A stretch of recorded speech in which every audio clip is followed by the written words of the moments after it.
Causerie nocturne sur la musique du présent.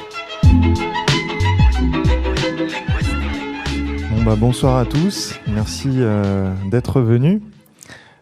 C'est notre quatrième causerie. Quatrième causerie de l'année, quatrième causerie en tout et pour tout. Donc après avoir un peu réfléchi sur des questions concernant la musique, la société, la musique, la danse, les arts en général, on va ce soir accueillir Pierre Jodlowski.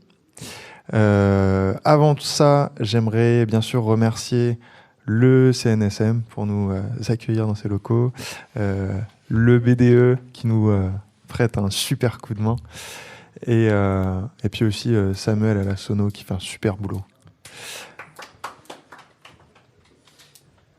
Oui, donc ce soir, nous accueillons Pierre Jodlowski. Donc vous êtes compositeur. Vous avez commencé plutôt par ce qu'on appelle les musiques actuelles, en étant bassiste dans un groupe de rock progressif. Et ensuite, vous êtes allé au conservatoire de Lyon en composition, et puis le cursus à l'IRCAM. Aujourd'hui, vous habitez entre Toulouse et la Pologne, et voilà. Et du coup, on vous a invité par rapport à votre lien et votre attachement même, je dirais, entre création et politique. Je vous propose je vous fais passer un catalogue avec des œuvres que vous pouvez consulter comme ça. Donc, je vous rappelle juste le principe de la causerie. Dès que vous avez envie de prendre la parole et qu'une question vous brûle les lèvres, en plus, là, on est en petit comité, donc c'est pas impressionnant. Vous levez la main, il y a un petit micro qui passe, et puis vous demandez tout ce que vous voulez. Voilà. Donc, pour une première question, d'abord, voilà, quand on arrive sur votre site internet, il y a une phrase de vous qui pose la question, qui pose quelque chose, qui pose la question du sens en musique, et qui est une question qui vous apparemment qui vous travaille beaucoup, sur lequel vous vous interrogez. Et donc, vu que c'est quelque chose de pas forcément commun à tout le monde de la création contemporaine, est-ce que vous pourriez nous dire un peu quelles sont ces interrogations et quelles réponses vous y amenez ? Donc là, on est parti pour 2 heures. Bonsoir à toutes et à tous, tout d'abord. Donc, merci de m'accueillir dans le cadre de ces rencontres. J'en sais pas grand-chose de ces rencontres, mais en tout cas, ce qui me semble être très riche, c'est qu'elles existent et qu'encore une fois, dans des institutions qui sont des institutions très institutionnelles, très lourdes, très anciennes, puissent naître finalement des paroles un peu libres, un peu alternatives, qui sont pas forcément des séminaires officiels, mais plus des temps d'échange. Je pense que c'est absolument fondamental aujourd'hui. C'est pas particulier à la musique, mais c'est vrai que une première observation pour répondre à ta question consiste à vraiment savoir que la création musicale est vraiment le parent pauvre de l'art contemporain, pas simplement en France, mais partout ailleurs. C'est-à-dire que la danse contemporaine a une certaine représentation. Il y a des centres en France, par exemple, vous avez ce qu'on appelle les CCN, les centres chorégraphiques nationaux. Il y en a beaucoup. Les chorégraphes sont assez actifs, plus que finalement les compositeurs, enfin pas actifs au sens de ce qu'ils produisent, mais au sens de ce qu'ils peuvent être amenés à montrer sur des scènes. Le théâtre, évidemment, vous avez le Festival d'Avignon, par exemple, pour ne citer que lui, qui est un festival qui est vraiment énorme et focalisé sur la création. Le cinéma, c'est un peu un sujet un peu différent. Bref, néanmoins, si on parle purement de la création musicale, on se rend compte que, en effet, c'est un peu le parent pauvre. On est très peu représenté. C'est très difficile d'être un compositeur aujourd'hui, d'exister tout simplement en tant que compositeur. Moi, je suis d'ailleurs pas compositeur. Mon métier, c'est d'être intermittent du spectacle, en réalité. Donc la question du sens, elle est peut-être venue de là. C'est-à-dire que moi, j'avais fait, en fait, juste avant d'avoir fait du rock, j'ai fait vraiment des études classiques très très jeune. Puis j'ai fait du rock. L'expérience du rock est évidemment totalement déterminante dans mon parcours, puisque elle m'a amené à avoir une pratique sociale, en fait. C'est-à-dire que le rock est indissociable d'une pratique sociale. Et c'est d'ailleurs peut-être aussi un peu pour cette raison que je m'en suis à un moment donné un peu éloigné. Parce que la part de la pratique sociale devenait trop importante d'une certaine manière et que j'étais peut-être trop dans la musique, j'avais envie peut-être d'être trop finalement dans le processus d'écriture. Néanmoins, quand je suis sorti de l'IRCAM, c'est-à-dire après avoir fait 4 ans au CNSM de Lyon et puis une année à l'IRCAM, je me suis dit mais mon Dieu, qu'est-ce que je vais faire ? Et là s'ouvre un espèce de grand vide, vide auquel la plupart des compositeurs vont répondre en s'orientant vers l'enseignement. Ce qui, moi, m'intéressait pas véritablement, parce que je me suis dit très vite que l'enseignement, c'est un don de soi, c'est quelque chose pour lequel on doit s'engager à fond. Et j'avais pas envie de ça, voilà, quand j'ai commencé à travailler. Donc mon réflexe, en fait, et qui est un réflexe que je retrouve peut-être finalement ici, et c'est pour ça que j'en suis très heureux, ça a été un réflexe collectif. C'est-à-dire, je me suis dit, tout seul, tu n'y arriveras pas. Je suis revenu à Toulouse. À Toulouse, il y avait très très peu de choses dans le milieu musical, des musiques de création. Et donc, je me suis entouré avec les quelques compositeurs qui étaient sur place, avec les musiciens qui avaient envie de partager une aventure. Et on a fondé un studio, on a lancé un festival. Et voilà, ce studio existe encore aujourd'hui. On a une collection de disques, on a un lieu d'accueil, on produit des œuvres, etc., etc. Et donc, j'ai toujours pas répondu à ta question, mais je pense que c'est important. Ce qui signifie que quand j'ai commencé à vraiment travailler et à décider de vivre de ma musique, en fait, cette question du sens est apparue de manière presque cruciale. C'est-à-dire que je ne me retrouvais pas du tout, après avoir passé donc 4 ans à Lyon et une année ici à Paris où j'allais le plus possible voir des concerts, j'allais au maximum en fait, et en fait je m'y retrouvais pas du tout dans ces concerts, c'est-à-dire qu'il y avait pour moi une très grande dichotomie entre ce que je voyais et ce que j'entendais, c'est-à-dire je me disais bon sang, cette partition ou ce compositeur il est complètement taré, c'est génial, il fait des trucs absolument déments, et par contre ce que je vois c'est un rituel hérité du 19e siècle, c'est-à-dire si c'est une pièce d'orchestre, eh bien vous arrivez dans la salle, vous avez les musiciens qui sont déjà en train de s'accorder, qui s'occupent absolument pas de savoir s'il y a quelqu'un ou pas, en fait. C'est pas important, en gros. Donc, il y a une désacralisation tacite de la scène qui est pour moi, c'est une hérésie totale. La scène est vraiment un espace sacré, non pas au sens religieux du tout, mais au sens de sa... Voilà, c'est un lieu à préserver, c'est un lieu absolument unique, un lieu de liberté. Il est unique parce que c'est un lieu de liberté absolue. Vous allez avoir ensuite, voilà, les musiciens vont rentrer et puis les solistes, on va applaudir les solistes et puis le chef d'orchestre, on applaudit le chef d'orchestre et puis le chef d'orchestre va serrer la main au premier violon. Enfin bref, tout ça dure une éternité. Et moi, je considère que, au contraire, en fait, l'espace qui précède finalement la musique ou la représentation, que ça soit une pièce de théâtre ou peu importe, c'est le silence, par exemple, c'est quelque chose qui est absolument incroyable, absolument merveilleux, et tout ce qui va finalement nous donner la possibilité d'entrer de plein pied dans une œuvre moderne est en fait complètement détruit par cette espèce de protocole qui n'a aucun sens selon moi. Donc ça a été vraiment un point de départ qui m'a amené à vraiment questionner la problématique de la représentation. Et quand on va questionner la problématique de la représentation, on est obligé de se poser la question du sens. Parce que qui dit on va commencer à s'intéresser à l'image, aux lumières, à la mise en scène. Qu'est-ce que ça veut dire commencer un concert? Qu'est-ce que ça veut dire être sur scène? Ça veut dire que je vais être obligé de m'adresser, quand je vais travailler avec les musiciens, je vais pas simplement leur dire, bon, t'as travaillé ta partoche, ah non, là, le quart de ton, excusez-moi, je m'en fous. Ça, je veux dire, ça, c'est le travail, il faut que ça soit fait. Et en fait, la problématique de la représentation, elle commence une fois que ça, c'est fait. Et là, on peut commencer à vraiment se poser les bonnes questions. Et donc, ça veut dire que moi, je vais demander finalement à des musiciens, je vais déjà vraiment leur demander pourquoi ils sont sur scène. Et ça m'arrive très souvent de m'engueuler avec les musiciens. Pas méchamment, je suis quelqu'un de très gentil, mais en tout cas de les mettre un peu en défaut en leur disant mais attendez, excusez-moi, mais là vous rentrez sur scène et j'ai l'impression que vous allez acheter du pain, quoi. Donc ça va pas, quoi. Il y a quelque chose qui fonctionne pas par rapport à ce que je vais vous demander de déployer après.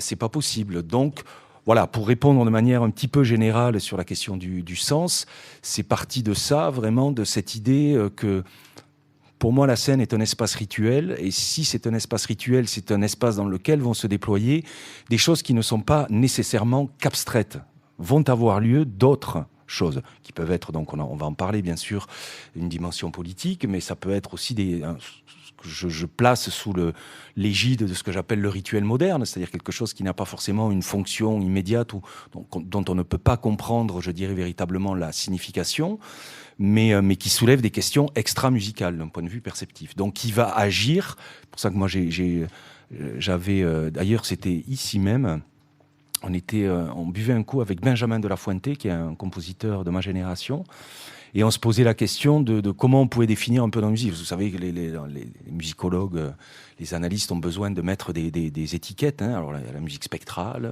etc.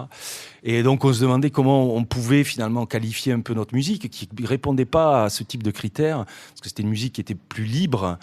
Et on a songé à cette idée de musique active, en fait. Cette terminologie-là, alors qui ne définit pas du tout un cadre esthétique, mais qui définit cette idée que l'acte musical, l'acte de création musicale, doit finalement activer quelque chose. Il doit vraiment activer même beaucoup de choses.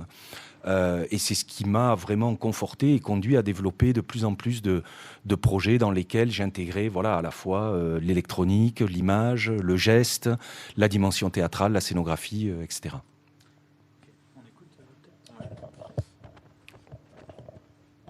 Bon, justement, on va s'extraire un petit peu du geste scénique, mais en tout cas pour présenter à notre auditoire un peu votre œuvre, on avait sélectionné un petit extrait qui est disponible sur votre site d'une œuvre qui date de l'année dernière, Ultimatum, qui est sur un texte de Fernando Pessoa. Je vous propose qu'on l'écoute et puis ensuite on en parlera. Avis d'expulsion à tous les mandarins de l'Europe.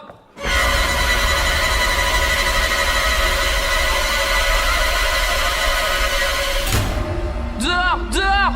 Hors de ma vue que tout cela, dehors tout cela, du balai! Vous tous, les chefs d'État, incompétents en vadrouille, baquets d'ordures renversés devant la porte de l'indigence de notre époque. Hors de ma vue que tout cela, tout le monde dehors, ultimatum à tous et à tous ceux qui leur ressemblent. Faillite générale de tout, à cause de tous. Faillite générale de tous, à cause de tout. Faillite des peuples et de leur destin. Faillite absolue. À présent, c'est la guerre. Le jeu où l'on pousse d'un côté, où l'on tient la porte de l'autre. J'étouffe de n'être entouré que de cela. Laissez-moi respirer. Ouvrez toutes les fenêtres. Ouvrez plus de fenêtres que toutes les fenêtres qu'il y a dans le monde. Laquier, vous êtes incapable d'avoir une aspiration, bourgeois du désir, paumé du comptoir instinctif.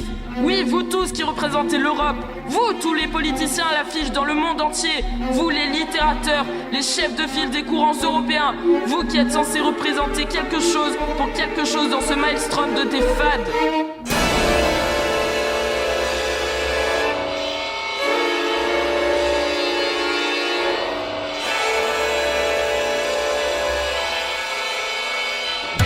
De Lilliput Europe, passez sous les fourches codines de mon mépris. Passez donc, vous les ambitieux du luxe quotidien, convoitises des couturières des deux sexes. Passez, vous les plumitifs des courants sociaux, des courants littéraires, des courants artistiques, revers de la médaille de l'impuissance à créer.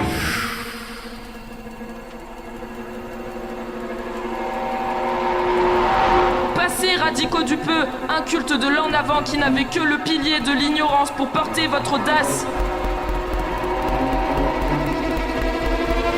Géant de la fourmilière, imbu comme vous l'êtes de votre personnalité de fils de bourgeois, avec votre rage de grande vie dérobée dans le garde-manger paternel et l'inextirpable atavisme de vos nerfs.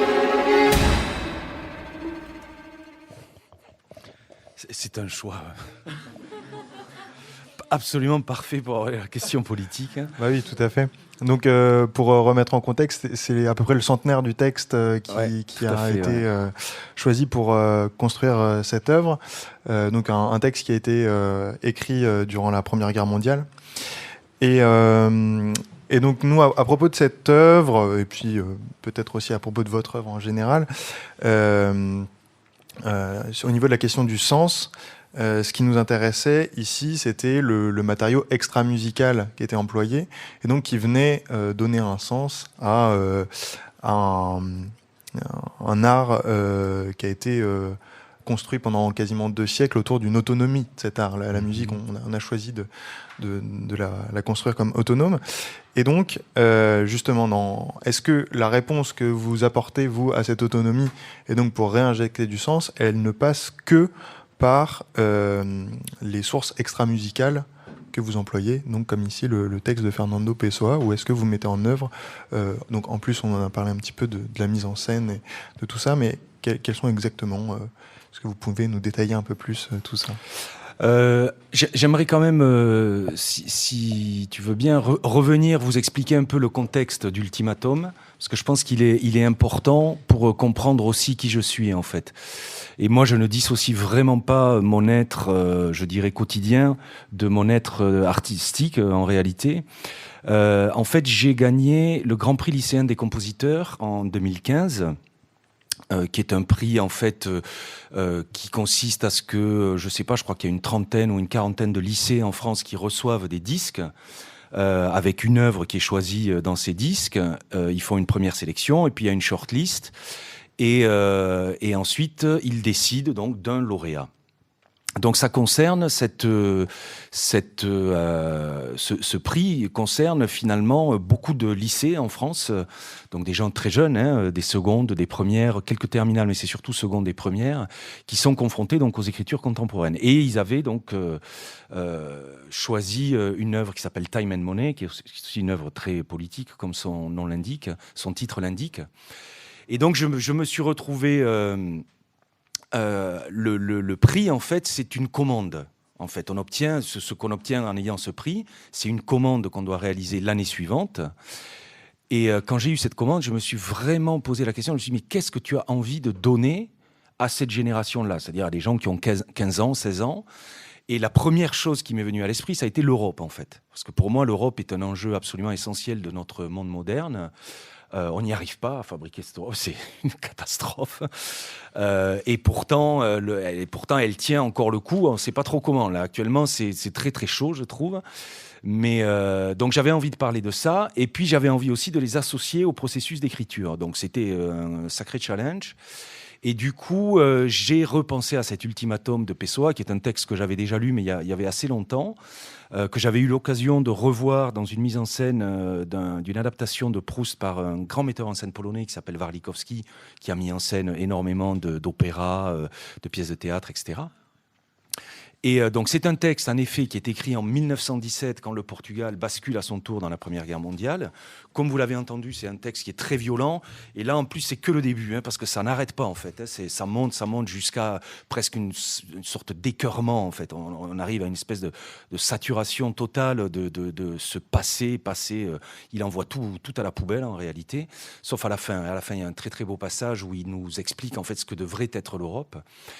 Et du coup, donc, ce que j'ai fait, c'est que j'ai envoyé ce texte à une dizaine de lycées et j'ai demandé à des lycéens de l'enregistrer et de m'envoyer les enregistrements. Et j'ai monté, en fait, c'est pas la version que vous avez entendue là, j'ai monté une version qui a été donc créée à la Philharmonie, à côté. C'était à l'Auditorium de Radio France. Version dans laquelle il y avait une dizaine de lycéens qui se relayaient pour déclamer ce texte. Donc c'était un exercice évidemment assez périlleux parce que j'ai pas pu travailler directement avec eux, j'ai pas pu aller leur faire travailler le texte, etc. Mais au final, j'étais extrêmement heureux parce que quand on a fait la création, ils étaient 3000, ils sont venus à Paris et en fait, j'étais vraiment ce qui me semble être dans ma fonction. C'est-à-dire, pour moi, un compositeur, c'est un passeur. C'est quelqu'un qui n'est pas juste dans son coin en train d'écrire des choses compliquées. C'est pas ça, en fait. Un compositeur, c'est quelqu'un qui vit, en fait. Il est dans son monde, il est dans sa société. Et il est là pour partager. Et je vais finir de raconter cette anecdote. Le chef d'orchestre, donc, dont je tairai le nom, a été absolument abominable. C'est-à-dire que lui, pour le coup, il nous a renvoyé encore une fois à ce sempiternel rituel de j'arrive, je fais attendre, etc. Il n'a même pas dit bonjour aux lycéens. Il a joué cette pièce très très mal. Il ne l'a pas défendue du tout. Le contenu politique, il s'en foutait royalement. Et en fait, c'était très intéressant parce que les lycéens avec qui j'ai pu parler après l'ont senti, cette chose-là. Ils ont vraiment senti, ils m'ont dit, mais c'était curieux quand même. même, ce texte, il est tellement fort, on a l'impression que les musiciens n'étaient pas concernés. Ben non, je leur ai dit, ben oui, ils n'étaient pas concernés. Et figurez-vous qu'il y avait une chose que je demande dans la partition, qui est très très simple. Donc c'est une pièce pour orchestre à cordes, 2 percussions ad libitum et une voix qui peut être en live ou enregistrée. Et au milieu de la partition, je demande donc, il faut imaginer, donc là c'était symphonique, donc il y avait 60 à 70 musiciens sur un plateau, ça fait une vraie masse en fait. Et je leur demande à un moment donné, très lentement, de lever la main avec l'archet, comme ça. Donc ce geste en fait. Hein. Alors, quand je vous parlais de ces fameux rituels, ça en est un. C'est quelque chose qui, évidemment, vous voyez 60 personnes en face de vous qui s'arrêtent de jouer et qui lèvent la main comme ça, droit, et j'ai insisté, c'est marqué dans la partition, droit, vous devez finir vraiment droit en regardant le public. Donc, c'est quelque chose qui renvoie, évidemment, une image extrêmement puissante.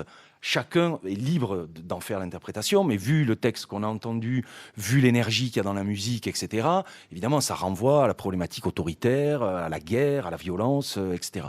Le mal que j'ai eu à faire ça avec l'orchestre, le mal que j'ai eu. Et c'est inadmissible, en fait. Si vous voulez, moi, je comprends pas. Les bras m'en tombent, en réalité. Et je leur ai dit, aux musiciens de l'orchestre, je leur ai dit, vous voyez, c'est quand même curieux, parce que j'ai envoyé un texte qui est extrêmement difficile à dire à des lycéens qui ont 15 ans. Et ils ont eu un enthousiasme. J'ai reçu 50 versions de ce texte, toutes plus belles, finalement, les unes que les autres, même s'il y avait des erreurs dedans. Il y avait au moins une intensité émotionnelle, une charge, parce qu'ils ont compris, ils ont bossé avec leurs profs, ils ont essayé d'analyser, de comprendre ce qu'il y avait dans ce texte. Et donc je reçois ça, donc c'est un don du ciel. Je me dis génial, voilà pourquoi je suis compositeur en fait. C'est ça que je reçois, c'est voilà tous mes efforts, mes années de travail, j'en récolte le fruit. Et vous, je vous demande de lever la main avec l'archet, ça vous fait rigoler quoi. Donc voilà, en fait là on touche vraiment une problématique extrêmement profonde de la question du sens en musique et c'est parce que, en fait, on n'enseigne pas ça dans les conservatoires ou ailleurs, ou dans les formations. On n'enseigne pas aux musiciens à être autre chose que des gens qui sont des vecteurs, en fait, qui lisent des partitions et qui sont là pour, évidemment, faire du beau son. Alors ça, on est d'accord, réaliser de belles formes musicales. Mais dès qu'il s'agit de faire autre chose, c'est extrêmement problématique. Donc, oui, le texte était un moyen et j'en utilise plein d'autres, mais j'ai un peu du mal quand tu dis des choses extra-musicales, parce que pour moi, ce texte, il est très musical. Il contient des hauteurs, il contient du rythme, il a été un moteur très important pour moi dans la composition, c'est-à-dire il m'a servi comme matrice aussi purement musicale. Je vais donner un exemple, en fait, par rapport à ces questions-là. Parce que, évidemment, alors je peux les donner maintenant parce que j'ai un peu d'expérience, mais c'est vrai qu'au début, quand on va sur les ailleurs, on va les appeler comme ça, la vidéo, la lumière, la scénographie, ben on y va un peu à tâtons, on expérimente, on ne sait pas en fait. Et je pense que j'aurais pas été à même de formuler les choses de manière aussi simple, mais plus j'avançais en fait dans cette démarche, plus ce qui m'importait, c'était de toujours faire converger finalement mes axes de recherche par le prisme du musical. Donc je vais vous donner un exemple qui est extrêmement simple. On va imaginer une situation ensemble. On a une scène et sur la scène, sur le devant de la scène, on a par exemple une timbale. Et puis il n'y a rien. Le spectacle commence comme ça en fait. On éteint les lumières dans la salle et on allume finalement une découpe. Donc une lumière très concentrée sur cette timbale. Il ne se passe rien, on est dans le silence. Et on voit arriver un percussionniste avec une baguette, mais une très grosse baguette. En bois, mais un truc comme ça, quoi. C'est-à-dire un morceau de bois, quoi. Et on le voit arriver très lentement au fond de la scène. Et ce musicien regarde cette timbale. Il la regarde sans mettre de pathos particulier. Essayez d'imaginer vraiment tout ce que je vous raconte. Et il avance comme ça, très très doucement. Et puis, il s'arrête devant cette timbale, et puis subitement, il va faire ça. Et là, juste à cet instant-là, on est déjà dans le son, on est déjà dans la musique. Et ça, c'est un truc qui est génial, c'est-à-dire que je n'ai pas produit une seule vibration de l'air, et pourtant, je fais déjà un des sons les plus forts qu'on puisse imaginer. Parce que nous, on travaille, en fait. Donc nous, on travaille en tant que spectateur, on est dans une situation... Et ça fait en gros 5 minutes qu'on voit cette timbale, on voit ce gars arriver avec un bout de bois, on se dit on va en prendre plein la gueule, éventuellement il y avait des micros, etc. Donc il lève la main, on est déjà dans le son en fait. d'une certaine manière.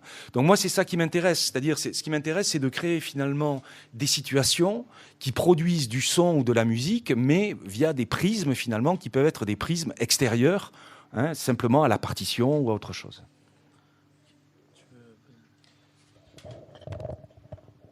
Du coup, moi, ça me fait penser à un genre musical, on va dire, qui a été développé durant ces dernières décennies, qui est ce qu'on appelle le théâtre musical.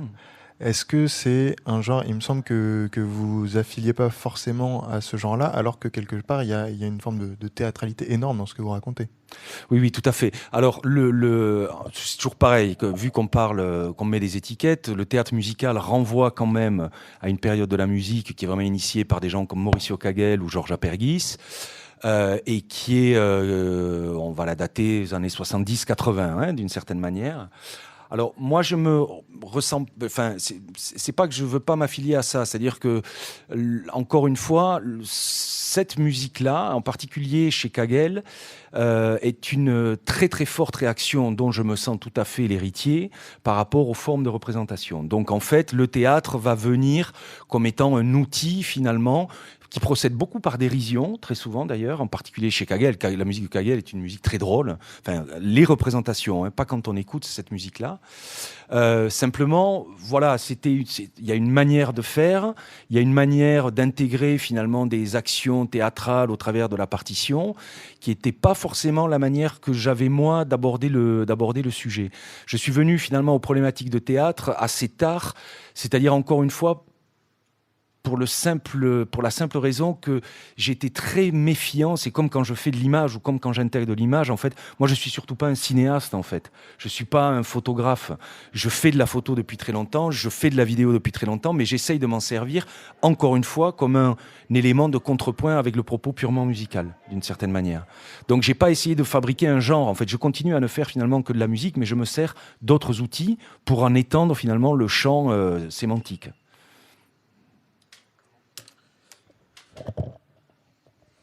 Donc on a pu constater votre critique du sensible et des modalités de production et de réception de ce sensible. Et vous nous avez également dit que finalement, pour vous, il n'y avait pas de séparation entre l'homme et l'œuvre. Oui. Est-ce que du coup, est-ce que finalement, à travers, voilà, moi j'ai étudié pas mal votre corpus, donc est-ce qu'il y a des thèmes qui reviennent et des sources d'inspiration proches. Est-ce que chez vous, il y a une pensée de critique sociale qui finalement permet d'une unité, ou est-ce que des pensées critiques comme celle de Pessoa, par exemple, peuvent être des sources d'inspiration ponctuelles pour la création ? Les deux sont possibles. Disons que je crois que le dénominateur commun, c'est la colère, en fait. Moi, je suis très, très, très en colère. C'est-à-dire que le monde dans lequel on vit, qui plus est, j'ai eu la chance d'avoir un enfant et donc de me confronter aussi à la problématique de l'éducation et à la problématique de voir grandir mon fils à 17 ans aujourd'hui. Et donc, voilà, c'est cette génération-là, génération portable, réseaux sociaux, Facebook, machin, etc. Il y en a beaucoup, des réseaux sociaux. Je le vois d'ailleurs quand je me lève le matin pour lui faire le café, il y a son téléphone qui est là et je vois arriver les flux, c'est absolument incroyable. Enfin, il y a une espèce de quantité de vacuité là qui déboule en permanence, une espèce de robinet permanent. Et en gros, il y a une forme de colère constante et c'est pas de ma faute en fait. C'est pas que je cherche à être en colère. Je prends beaucoup l'avion et quand je prends l'avion, en fait, j'achète Le Monde. C'est un truc, c'est presque systématique, Le Monde ou Le Monde diplomatique. Et je lis dans l'avion. Et donc là, je peux vous dire, mes dernières lectures, donc c'est Le Monde de dimanche-lundi, puisque j'ai pris l'avion, lundi-mardi, puisque j'ai pris l'avion mardi matin, et il y a un article qui est absolument terrifiant sur une recrudescence en fait, l'armée américaine est en train de réinvestir des millions et des millions et des millions de dollars pour remoderniser tout leur arsenal nucléaire. Voilà ce qui se passe là, maintenant, là. C'est-à-dire, c'est maintenant. C'est-à-dire qu'on n'a jamais, depuis la fin de la guerre froide, on n'a jamais été aussi près, finalement, d'une réactivation des problématiques de la guerre froide. Bon, c'est un exemple. Après, tous les autres exemples, vous les connaissez. Moi, j'habite en Pologne, qui est un pays qui est dirigé donc depuis 2 ans et demi maintenant par un... alors, c'est pas Le Pen, on est peut-être pas aussi loin que Le Pen, mais enfin, c'est pas loin d'une certaine manière. C'est un gouvernement très, très, très nationaliste et qui entraîne des choses. Alors, évidemment, moi, j'y vis, donc du coup, je le vis au quotidien et ça se traduit typiquement, par exemple, par des orientations sur les octrois de bourses pour les étudiants dans les disciplines artistiques. Par exemple, on leur dit qu'il faut qu'ils parlent des artistes polonais, il faut qu'ils parlent de la Pologne. Donc, les universitaires sont totalement dans la merde, en fait. Ils sont vraiment... C'est absolument terrible parce qu'ils ont des sujets qui pourraient toucher, j'en sais rien. Moi, ils ont envie de travailler sur un auteur ou un compositeur allemand, français, américain, etc. On leur dit, vous savez, on n'a pas trop envie de vous soutenir. Et du coup, on ne vous soutient pas, en fait. Donc, il y a un état de colère et je crois que... Bon, j'ai parlé de cette... non pas de cette confusion, mais de cette adéquation, je ne sais pas comment dire ça, entre la personne au quotidien et l'artiste. Je dirais, j'irai plus loin en disant que l'artiste est pour moi une forme de psychanalyse constante. C'est-à-dire, l'art est une forme de psychanalyse. C'est-à-dire qu'on résout, tous les artistes ont à un moment donné des périodes de crise, des périodes, etc. Et moi, j'ai eu des périodes de crise très fortes, très profondes. Et pour moi, le meilleur docteur, c'est la partition. C'est assez clair, j'ai un peu tout essayé. C'est ce qui marche le mieux. Et donc, du coup, c'est l'espace dans lequel je peux régler mes comptes avec tous ces problèmes. Alors après, ça nous amène, et ça c'est une chose sur laquelle je veux vraiment insister, sur la fonction. C'est-à-dire, est-ce que l'art est fonctionnel ? Est-ce que l'art peut avoir une conséquence politique ? Etc. Et ça, c'est une question extrêmement compliquée. Au même titre que je disais que je ne suis pas un cinéaste, que je ne suis pas un metteur en scène, que je reste un compositeur avant toute chose, je suis surtout pas un homme politique. C'est-à-dire que moi, c'est pas du tout mon métier, mon travail, que de dire il faut voter pour telle personne ou il faut. Bon. Par contre, je ne vous cacherai pas que je suis un humaniste profond. C'est-à-dire, je suis vraiment quelqu'un d'humaniste. Je crois en l'homme. Je crois en la pluralité, je crois en la liberté d'expression, je crois en cette Europe et en la richesse de cette Europe. Donc j'ai des convictions qui sont des convictions fondamentalement humanistes, on va dire. Et du coup, ce que je peux faire au travers de certaines œuvres, c'est finalement générer des charges émotionnelles. Ce que j'appelle vraiment, moi je revendique l'émotion, et ça c'est quelque chose, là, quand vous êtes compositeur et que vous devez en passer par la case, l'Aronman, etc., les musiciens qui sont extrêmement dans une forme d'abstraction, musique magnifique, c'est pas la question. Mais moi j'ai jamais été là-dedans. Alors là aussi mon expérience du rock, le rock et je veux dire la naissance du rock, c'est aussi pour moi ce que j'apprécie dans le rock, moi je suis un punk d'une certaine manière. Moi j'aime ça quoi, j'aime aller gueuler, je vais aux manifs, j'adore en fait cette chose-là parce que je pense qu'on doit aussi agir, on doit être dans une forme d'énergie et même quelqu'un qui jouerait, je veux dire, des œuvres quelles qu'elles soient, peut aussi, au travers de son interprétation, être un punk, d'une certaine manière. Et ça marche d'une belle manière. On peut jouer des musiques très anciennes en étant punk.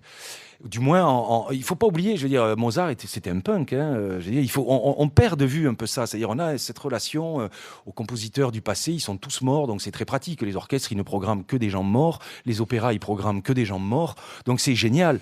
Et ils se questionnent surtout pas. Mais moi, je dis souvent aux directeurs d'opéra qui ont du mal à m'accorder un rendez-vous, parce qu'on en est quand même là. Un compositeur aujourd'hui a du mal à avoir un rendez-vous avec un directeur d'opéra pour éventuellement qu'il écoute, qu'il aurait peut-être un projet.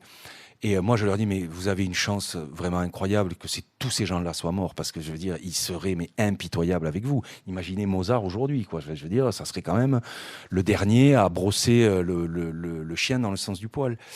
Donc voilà, tout ça pour dire que cette démarche finalement politique, moi je veux surtout pas la rendre trop directe, trop autoritaire. Alors après ça dépend des cas. Là, le texte de Pessoa, il amène une dimension dont je ne suis pas l'auteur. Moi là, je fais finalement que donner à ce texte un écrin, à essayer de l'amplifier d'une certaine manière.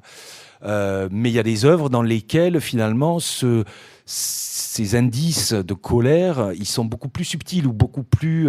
ils passent par des émotions, par de l'étrangeté. Par exemple, j'aime beaucoup travailler sur le mystère ou sur l'étrangeté. Parce que finalement, on se pose des questions. On se dit, mais pourquoi finalement ? Qu'est-ce qui se passe là ? Pourquoi il a éteint la lumière là ?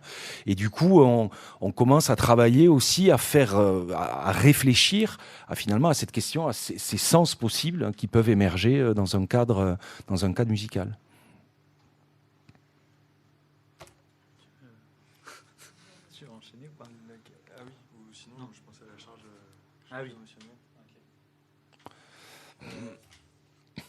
Oui, vu que vous nous avez parlé de l'importance de la charge émotionnelle de la musique, du rituel, et puis du côté psychanalytique de la création. Enfin, vous dites dans certaines interviews cathartique. Tout à fait. Oui. Et du coup, ça fait penser vraiment au théâtre d'Antonin Artaud. Enfin, on en a déjà discuté, mais je dis voilà pour tout le monde.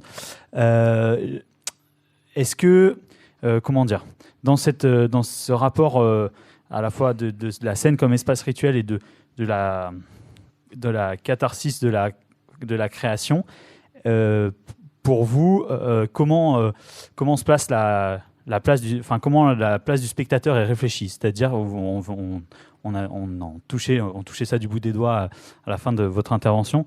C'est-à-dire, est-ce que le spectateur est lui-même aussi dans une posture cathartique, ou est-ce que finalement, quand vous organisez votre rituel scénique lors d'une composition, etc., avec de la spatialisation, éventuellement de la vidéo ou pas, etc., est-ce que vous pensez comment se place la perception du spectateur ? Est-ce qu'elle est dans ce rapport cathartique, ou est-ce qu'elle est pensée comme possiblement plurielle, et avec la possibilité finalement pour chacun de créer sa propre trajectoire de subjectivité à travers vos œuvres ? Oui, mais sachant que les deux ne s'opposent pas, c'est-à-dire que ça peut être, on pourrait employer le terme de catharsis au pluriel, c'est-à-dire que chacun peut faire sa propre catharsis par rapport à des choses qui lui sont proposées. Je sais pas, je sais pas si c'est une histoire de chance, mais en fait, je crois que dans les artistes qui m'ont vraiment marqué, tu parlais d'Artaud, par exemple, je vous recommande vivement d'écouter ceux qui ne connaissent pas l'atelier radiophonique qui a été enregistré en 54, je crois. Pardon ? En 47. Ah pardon, en 47, tu as raison, excusez-moi. Oui. Merci. Et dans lequel, en fait, je vais essayer d'imiter Artaud, mais c'est très très dur. Vous avez déjà entendu Antonin Artaud ? La voix d'Antonin Artaud ? Donc cet atelier commence. J'ai appris hier. Il faut croire que je retarde. Et c'est ça pendant très très longtemps. Et il y a un texte donc ça c'est un texte sur les Américains en fait. Et quand on entend ce texte, c'est violent, hein, c'est un texte qui est très dur, qui explique en fait, qui parle du sperme, de cette idée que dans les écoles américaines, on manipule finalement le sperme pour arriver à fabriquer des gens très homogènes. Enfin, c'est un truc très flippant. Mais quand on essaye de dégager finalement ce qui se dit dans ce texte, en fait, il y a une espèce de force et une prémonition, finalement, aussi par rapport à cette espèce de vision actuelle que les États-Unis, enfin, qu'une partie des États-Unis, heureusement, ça ne concerne pas tout le monde aux États-Unis, mais une espèce de suprématie, comme ça, une espèce d'idéal. Non, c'est nous. Nous, on a la plus grande armée, on a la plus grande économie, on a les plus grands ci, les plus grands ça. Et moi, j'ai toujours finalement été très attiré par des artistes comme ça, des artistes qui étaient un peu des visionnaires, des gens qui avaient cette capacité à être dans une forme de choc, en fait.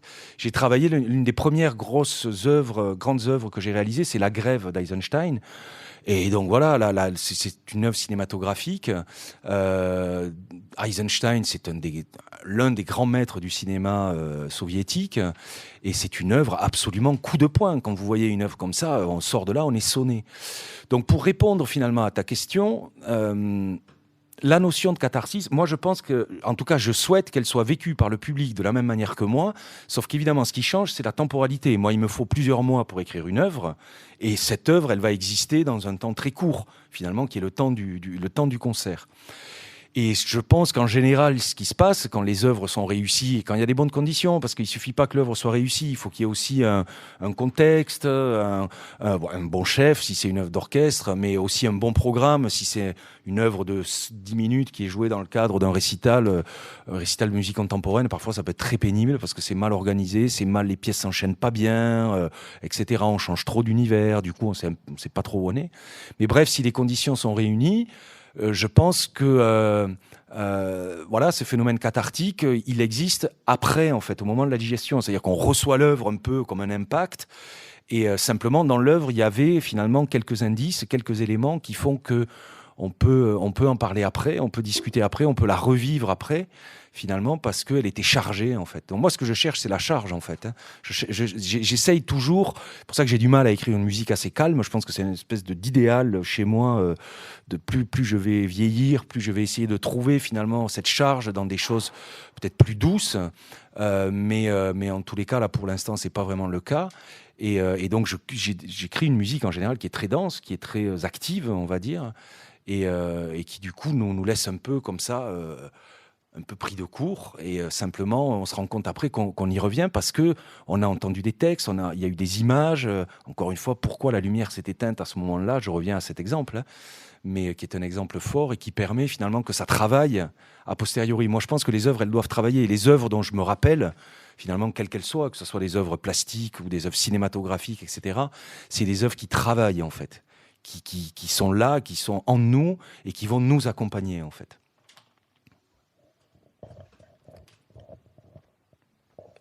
Ok. Tout à l'heure, Rémi, il vous avait demandé comment votre pensée critique, un peu sociale, sous-tendait un peu votre œuvre en général.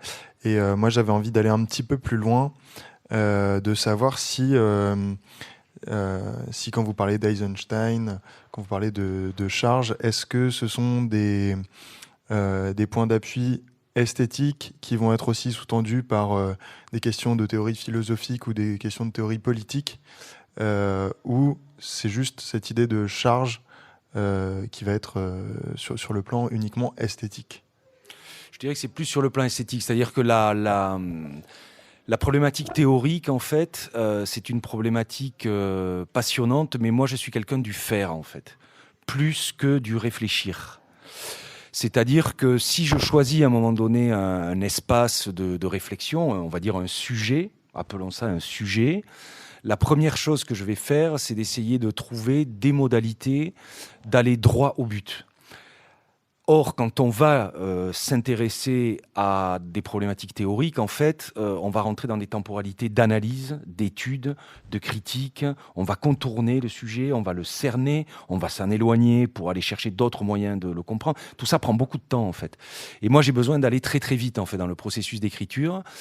J'ai besoin de faire des esquisses. En général, je peux composer des pièces, même d'une demi-heure, en une demi-journée, en fait, au sens de l'esquisse du projet, c'est-à-dire qu'est-ce que je veux mettre, quels vont être mes outils, quelles vont être finalement les grandes sections de l'œuvre. Il faut que j'aille très très vite. J'ai besoin de ça, en fait. C'est ma manière, en fait, d'agir. Donc, je ne sais pas si on peut employer le terme simplement d'esthétique, mais par contre, le recours à la théorie, ça c'est quelque chose que je fais très souvent, mais finalement peut-être déconnecté de l'œuvre que je suis en train d'écrire, en fait. Donc je vais m'intéresser à un philosophe. J'ai beaucoup lu Deleuze, par exemple. Mais je peux pas, si je travaille, en fait, je vais avoir du mal à ouvrir un bouquin de Deleuze en me disant c'est là que je vais trouver des réponses. Ça va me prendre beaucoup trop de temps déjà pour... C'est pas la même temporalité. Donc, je suis pas quelqu'un qui va essayer d'appliquer finalement des théories. Je vais plus m'en nourrir comme des œuvres finalement, en retenant peut-être parfois une simple phrase. Mais je peux rester. Je sais pas. J'ai fait un travail sur Yves Klein par exemple, et du coup, ce travail sur Yves Klein, il a été Yves Klein le peintre qui a travaillé notamment sur le bleu. Le bleu Klein, qui est une couleur qu'il a même brevetée. Et je suis allé au musée Guggenheim de Bilbao, dans lequel il y a une des œuvres les plus célèbres de Klein. Et en fait, je me suis rendu compte que j'étais resté 25 minutes devant ce tableau, mais là, pour le coup, ma perception temporelle était totalement... je sais pas du tout comment. J'ai réalisé, putain, ça fait 20 minutes que je suis là, quoi. Et du coup, j'ai décidé, mais alors, a posteriori, de créer une œuvre sur ça, et en faisant un retour, finalement, en essayant de refaire une analyse de quel avait été mon processus d'absorption par le tableau de Klein. Donc, c'est un peu comme ça que je travaillerai les phénomènes théoriques, finalement. Voilà, je me retrouve confronté à une théorie ou une œuvre, je la vis dans un premier temps, et puis elle peut ressurgir à un moment donné dans quelque chose.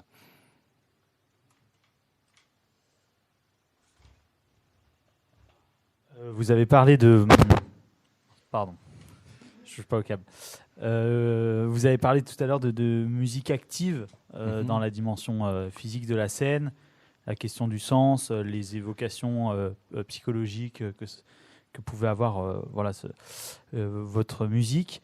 Vous travaillez aussi sur différents genres, en fait, à la fois ce qu'on appelle des pièces, enfin des œuvres musicales, à la fois des performances et des installations. Et moi, je voulais savoir comment, parce qu'on a parlé du politique dans le sens des pièces, dans le contenu, et comment le politique, finalement, pouvait intervenir dans l'organisation de ces différentes situations de concert ou de ces différentes situations sensibles entre ces différents supports. Voilà. Oui, ça c'est très intéressant parce que en réalité, le métier de compositeur, moi j'ai de la chance, ma musique est relativement jouée, on va dire, parce que la musique contemporaine, encore une fois, je reviens à ce que je vous disais au début, des fois vous écrivez pendant 9 mois une œuvre, elle est jouée 2 fois dans toute votre vie, quoi. Et en fait c'est très problématique parce qu'elle peut finalement ne pas encore avoir existé, cette œuvre. C'est-à-dire que dans ces 2 interprétations de l'œuvre, on n'a pas encore atteint l'œuvre. Je raconte juste une anecdote. L'une des premières pièces que j'ai composées à la fin de mes études, c'est une pièce qui s'appelle De front. Comme son titre l'indique, encore une fois, on est dans la logique de la charge. Et c'était, alors là, pour le coup, tiens, c'est intéressant parce que c'était une pièce, je m'étais inspiré en fait d'un bouquin de Konrad Lorenz qui s'appelle L'agression et qui faisait en fait une étude des processus d'agression chez les animaux. C'est-à-dire les animaux sont très très agressifs, surtout en période de séduction. Les pigeons, par exemple, c'est atroce.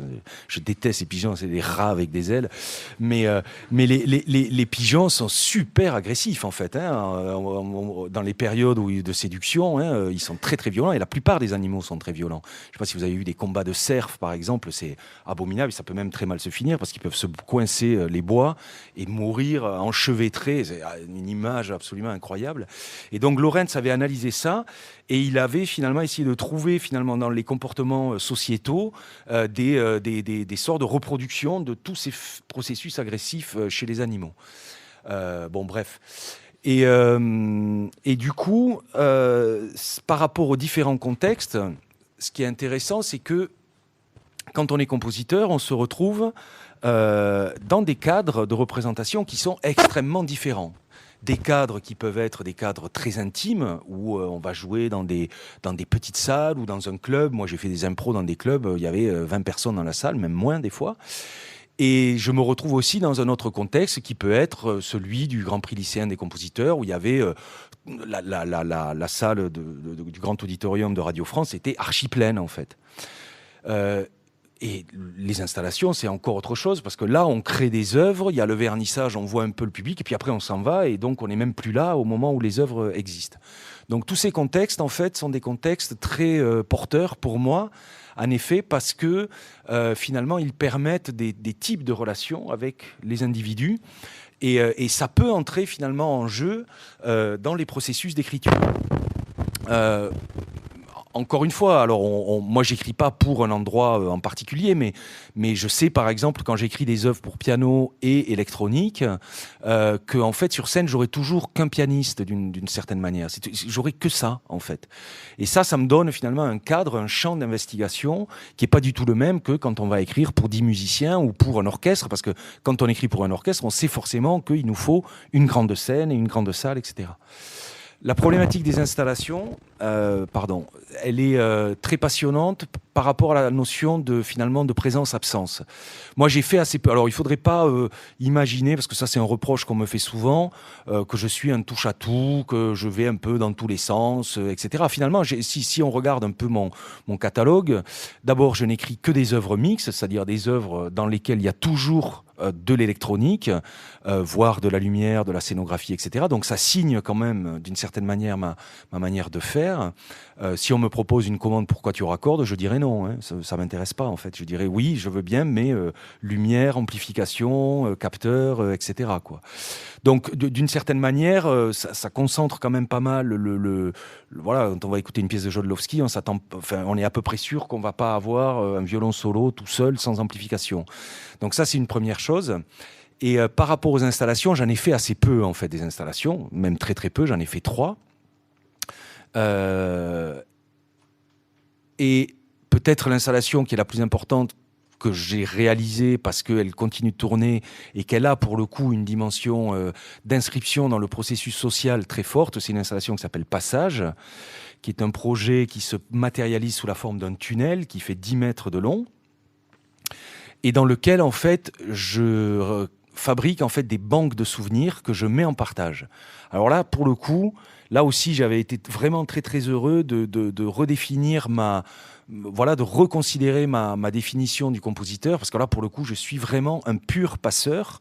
C'est-à-dire que ce projet, pour que vous le compreniez, c'est assez facile à comprendre. En fait, je vais voir des gens, je fais des interviews, en fait, je leur demande de me donner un souvenir dans lequel il y a du son, sur un thème particulier. À l'origine, c'était une commande de la Fondation Siemens et de l'IRCAM et je devais travailler, j'avais un cahier des charges qui était que je devais travailler dans les bureaux de Siemens à Saint-Denis, qui sont des bureaux gigantesques où il y a 2000 à 2500 personnes qui travaillent. Et donc, bien sûr, avant de faire le projet, je suis allé dans ces bureaux et là, j'ai complètement halluciné, c'est-à-dire que je suis rentré là-dedans. Toutes les femmes étaient habillées pareil, le tailleur bleu marine, etc., avec le badge Martine, Françoise, etc. Et tous les hommes étaient habillés pareil, avec un costume, là aussi noir, bleu marine, avec Francis, Michel, Frédéric. Et 2000 fois 2500 quand même. Donc, vous allez dans les couloirs, tout le monde est habillé pareil, quoi. Et donc là, j'ai dit, non, c'est pas possible, c'est Brésil, quoi. Là, ça fonctionne pas. Et donc, du coup, mon axe de travail, ça a été de travailler sur l'intimité, c'est-à-dire que je me suis dit, en fait, ce qui peut être intéressant, c'est que moi, en tant qu'artiste, je vais aller défaire tout ça. Et donc, je vais aller voir les gens et je vais aller leur demander de me confier une mémoire très intime avec pour simple particularité que je veux que dans cette mémoire, il y ait du son pour que je puisse refabriquer moi-même après cette mémoire en studio sous la forme d'une micro-scène musicale de 30 à 40 secondes. Donc une sorte de carte postale sonore à partir du souvenir qu'on m'a donné. Et enfin, donc, je vais en collecter une 50aine. Et ces 50 souvenirs, je vais les mettre dans un algorithme, enfin dans une mémoire d'ordinateur, et on va pouvoir les déclencher quand on va se balader dans le tunnel. Et donc ce tunnel, il a été implanté dans le grand couloir qui a mené au réfectoire à Siemens pendant 8 semaines. Et donc pendant 8 semaines, les collaborateurs de Siemens avaient la possibilité de rentrer dans ce tunnel et d'entendre un souvenir très intime, peut-être de leur voisin de bureau, quoi.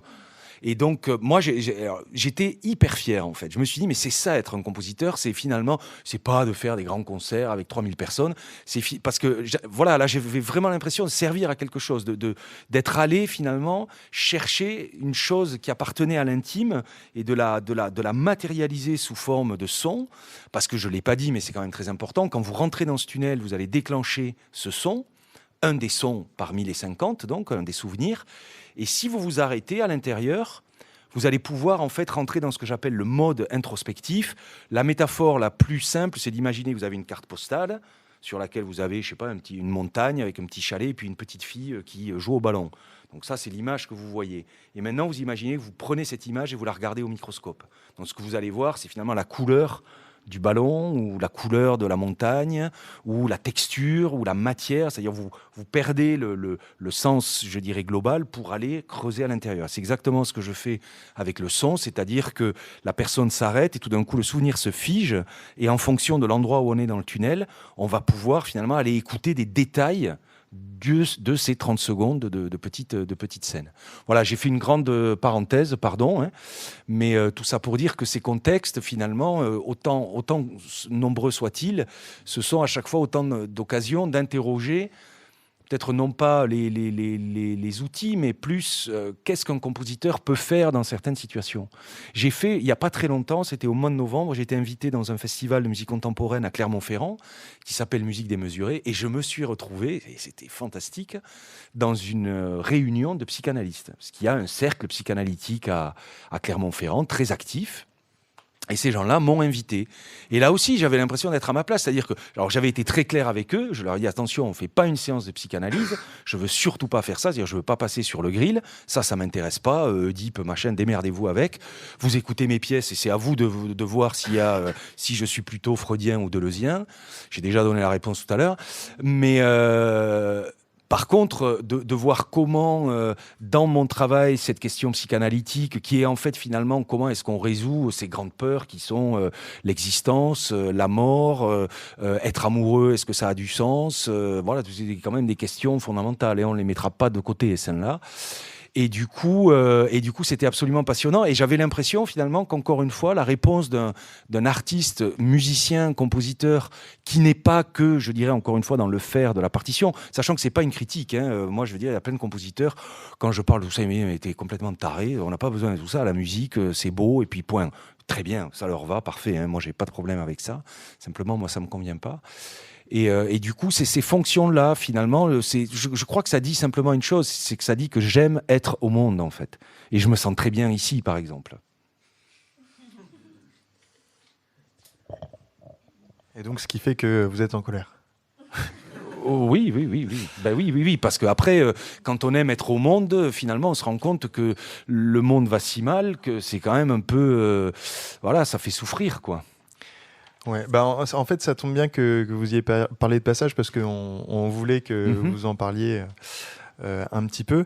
Et il y a quelque chose qui m'a un peu marqué dans ce que vous avez dit.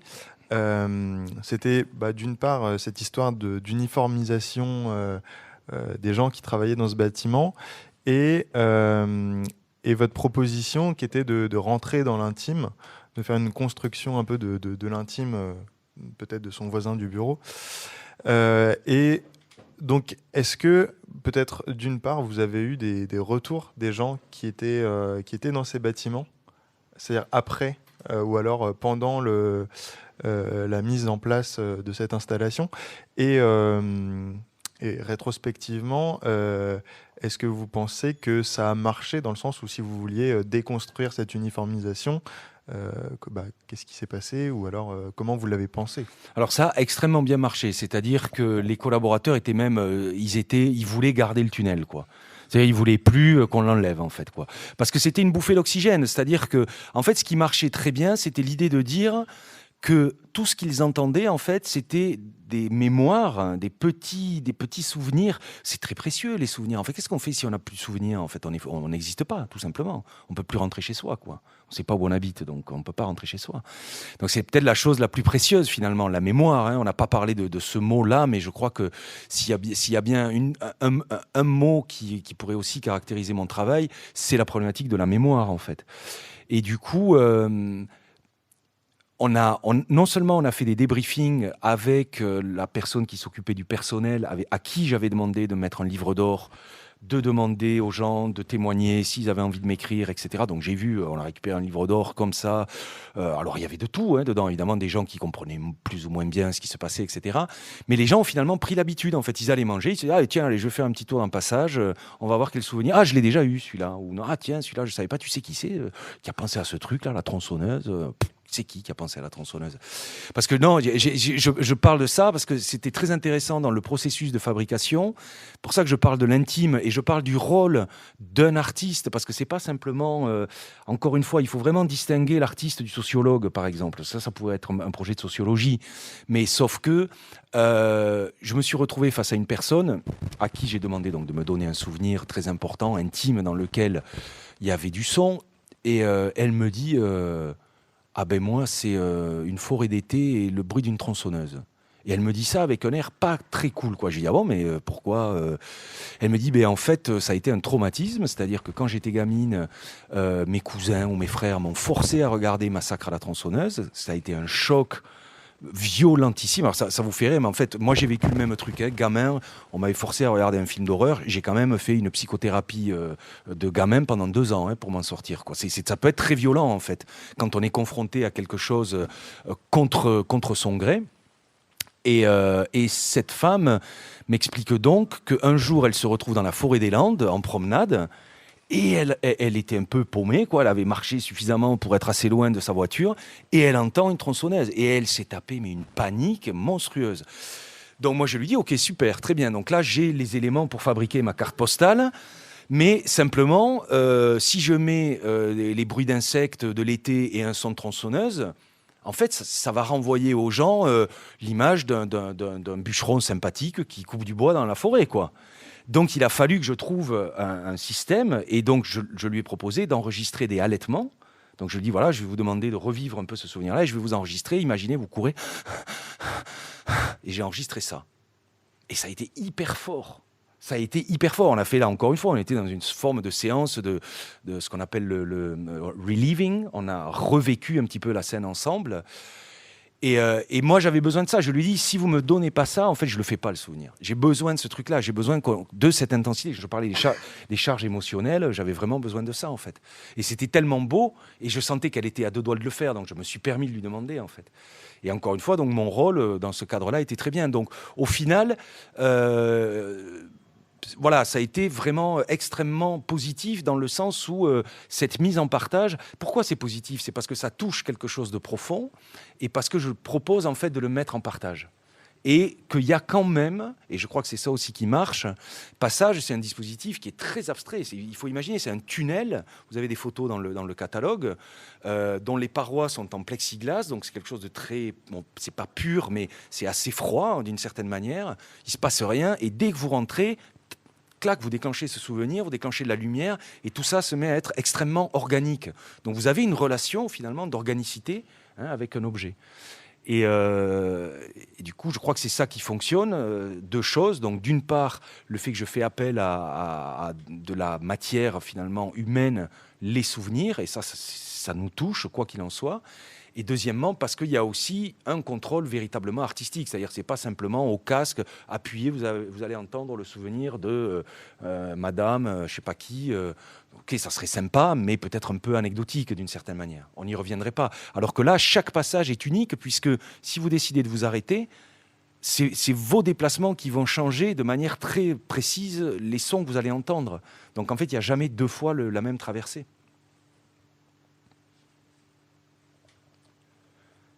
Bon, alors on s'est un peu aventuré dans vos diverses facettes.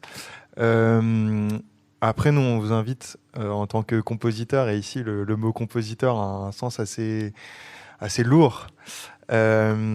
Et du coup, en tant que compositeur, on est dans un cadre de musique savante qui a été travaillé, encore une fois, pendant plus de 2 siècles, avec un bagage historique d'art bourgeois. Est-ce que vous êtes face à ce dilemme, c'est-à-dire utiliser des codes ou des codes de langage ou des codes d'exécution de la musique qui appartiennent à un art bourgeois? Est-ce qu'on peut utiliser ces codes-là contre cet art même et contre ses propres caractéristiques sociales, c'est-à-dire dans le terme politique? C'est un piège, cette question? Pardon. C'est un peu, nous, une des questions qui nous taraude, dans le sens, depuis le début des rencontres, on a cherché à savoir la transmission de la musique et au niveau de la culture, si on pouvait en faire quelque chose d'horizontal, c'est-à-dire d'avoir un art qui fasse société et non pas un art qui nous divise entre les goûts et puis les violences symboliques qui vont nous séparer, nous ranger dans des cases.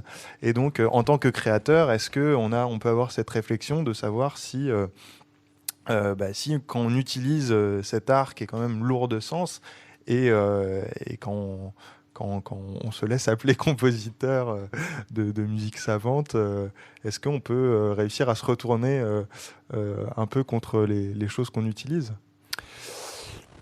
Bon, c'est une question, on est un peu sur des œufs là, donc je vais essayer d'être le plus honnête possible. Déjà, moi j'aurais tendance à dire que je me considère peut-être plus comme un musicien que comme un compositeur. Ça, c'est une première manière de répondre. Après, je revendique évidemment très profondément le fait que j'organise du temps, en fait. C'est ça qui m'intéresse, moi. C'est de fabriquer du temps, en fait. C'est que ça. Pour moi, la composition, c'est ça, en fait, en réalité.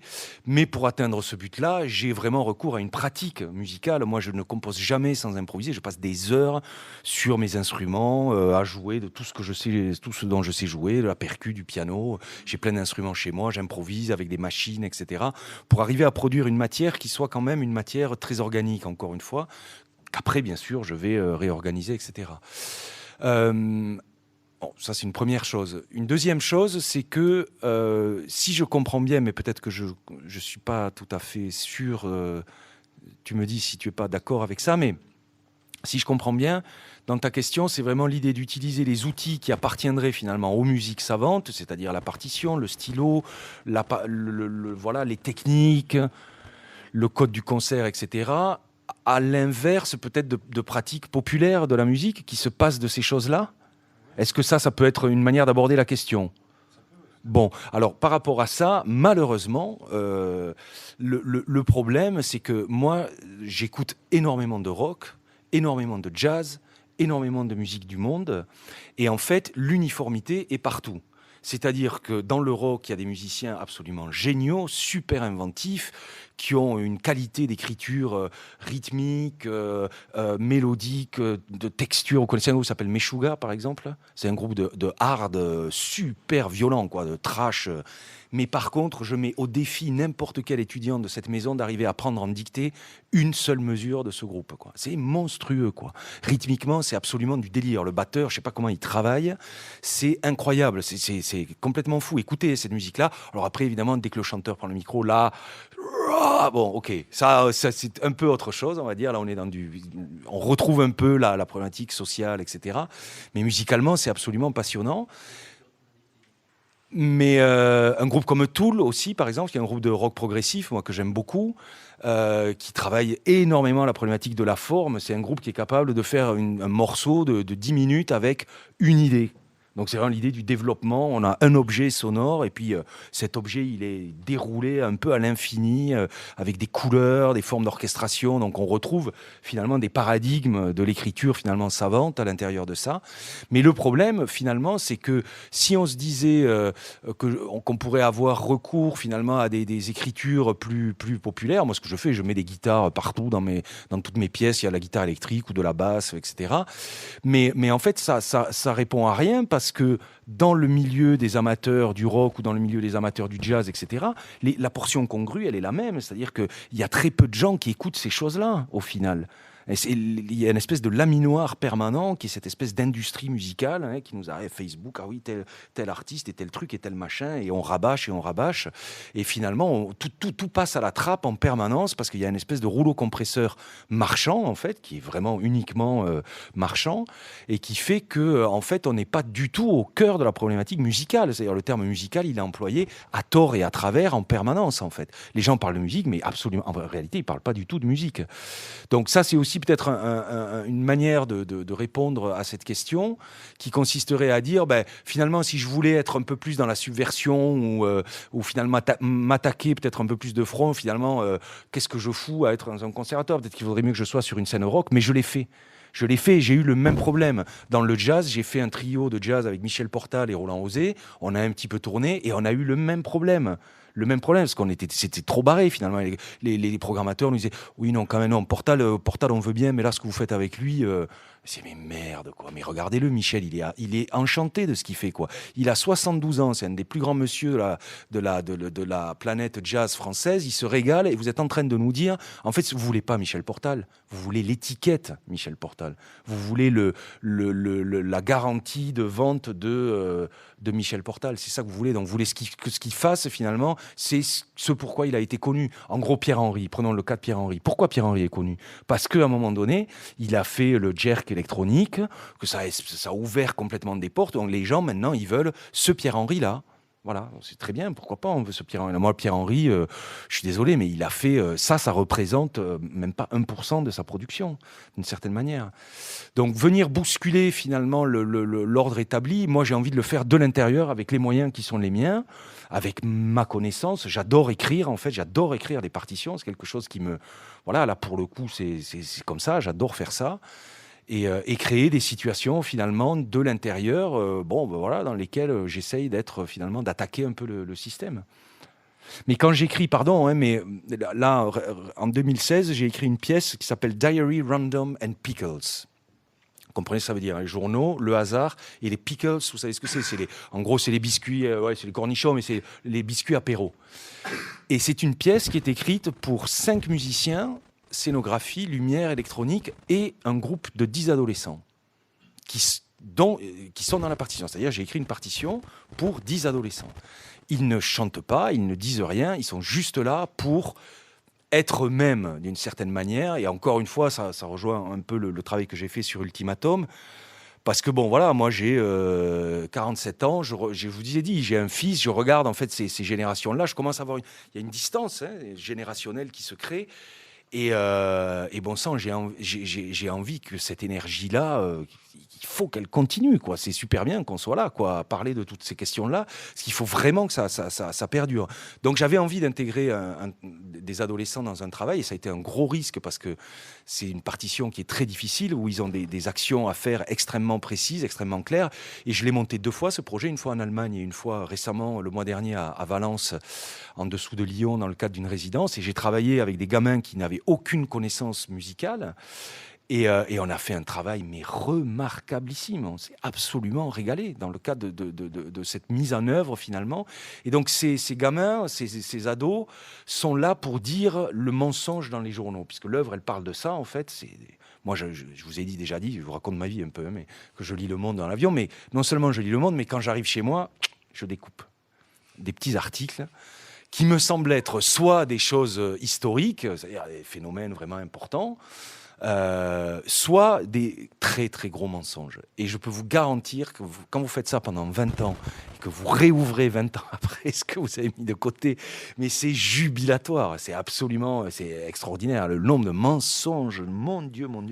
On le sait, mais des fois on n'y croit pas, quoi. Des fois on se dit non, ça doit être vrai quand même, parce que là ça a l'air sérieux, c'est dans le cadre de la Commission européenne et tout, cette déclaration ça doit être... non, ça n'est pas du tout en réalité, quoi. Et voilà, du coup, l'intégration de ces 10 adolescents a permis plusieurs choses. D'une part, parce qu'en fait, je leur demande de foutre le bordel. C'est ça, en fait. C'est la partition, c'est en gros foutre le bordel. C'est ça qu'ils doivent faire, sauf que c'est hyper écrit.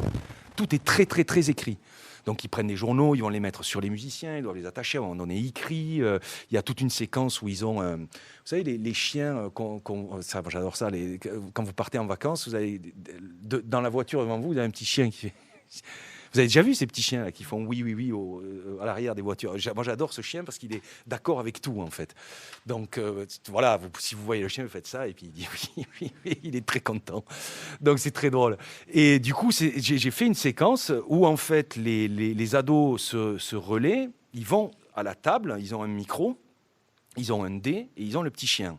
Donc, ils arrivent, ils tapent sur le petit chien. Moi, je déclenche évidemment un son... calé, donc j'ai fait tout un travail très drôle sur les aboiements. Ils lancent le dé, qui leur donne un nombre entre 1 et 6. Ils disent 3. En disant 3, il y a un autre ado qui est devant les 5 musiciens qui sont venus à ce moment-là à l'avant-scène. Et au sol, il y a 6 feuilles avec 1, 2, 3, 4, 5, 6. Donc ils prennent le chiffre 3, ils le montrent aux musiciens, et les musiciens doivent faire une improvisation guidée. Et moi, dans la partoche, l'improvisation numéro 3, ils doivent faire ça et ça. L'improvisation numéro 4, ils doivent faire ça et ça.